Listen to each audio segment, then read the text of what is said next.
Future Self, Carla. Here I am, Nick Yund. American Nation, Section 2, Chapter 13, Reflection, Manifest Destiny. We learn about basically how the United States went from the size of what it is, half, to pretty much achieving manifest destiny. Pretty much spreading out from like the Louisiana Purchase all the way to the West Coast. So like lesson 1, we learned about the Oregon Territory, so mountain men, Oregon Trail, missionary work, stuff like that.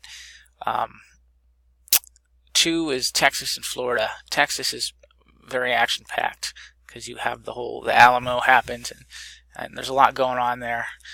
Florida's like a paragraph. That's not a lot of excitement there. And lesson 3 is the Mexican-American War. So, boom, more excitement.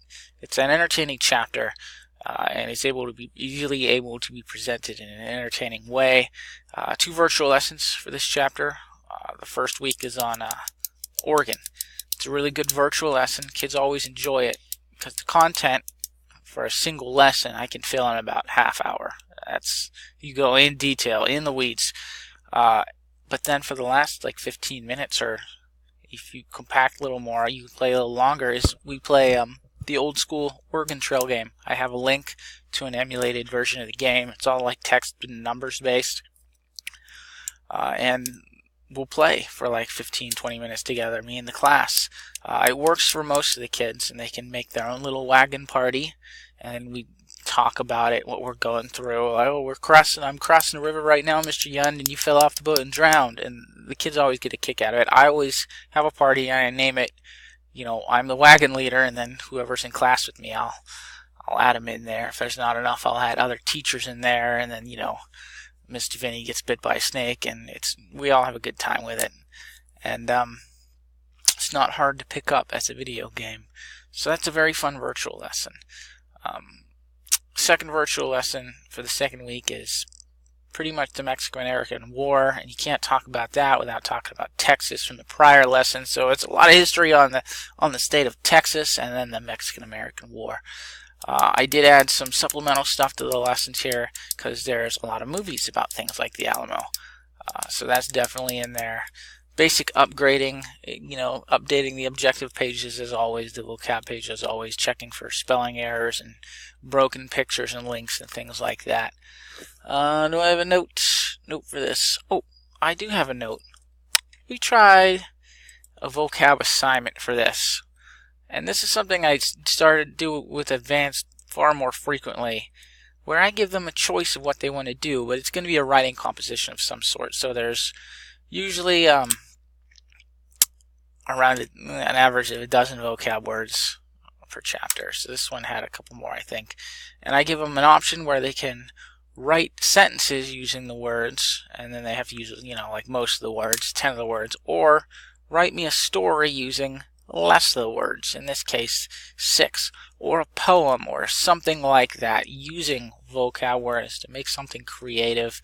I would say like probably 3/4 of the kids just write 10 sentences, and then some of them write really good stories. This is, in my classes, pretty much the only opportunity you have to earn bonus, because I don't mess with the difficulties of creating bonus lessons in Canvas. You can 1 point and go back and exclude people, and it's a little nonsensey here in Canvas. So I let my kids, and I started working on advertising the fact that this is pretty much your only chance for bonus points, is in the vocab assignments. If you do a really good job, I can see you went above and beyond, particularly with option 2 here, or you wrote something that I thought was funny.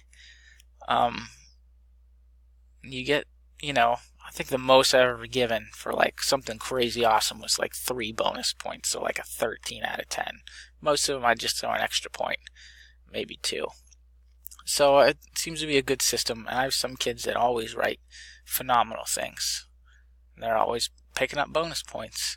Every once in a while a kid will surprise you. Anyways, that's the vocab. Oh, I wanted to see how they did at this, because I think this is the first one where I gave it was like this. Alright, average 87. Seems like they did fine. That's great. Yeah, they'll usually write a paragraph, and they always have to bold the vocab words. Some kids do better than others. That Torres did. Oh, there's nothing there. Oh, he was excluded. Let's see. How'd the new kid do? Excluded. Chloe's a great student. Oh, she wrote words. Oh, look, she only wrote me 6 sentences. So she didn't get all the points. Oh, his was all formatted. Weird, he lost a point because he didn't bold. Anyway, so it looks like they did fine.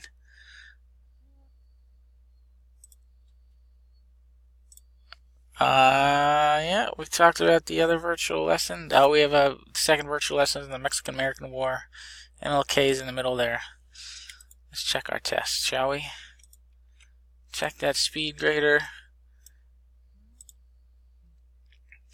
Average test score, 82%.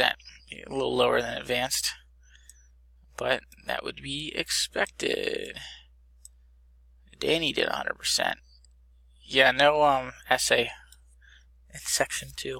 No essay question. That's it. Seems like it went well. It's an entertaining chapter. It's a lot of fun. The virtual lessons are fun. That's it. Was any notes? Nope. That was my only question. Is how would they do at the vocab assignment instead of a quiz? Seems like they did fine. So it'll be probably something I'll do more often, maybe intermittently, to give them an opportunity to earn some bonus points. Some of them could use it. All right. See yous.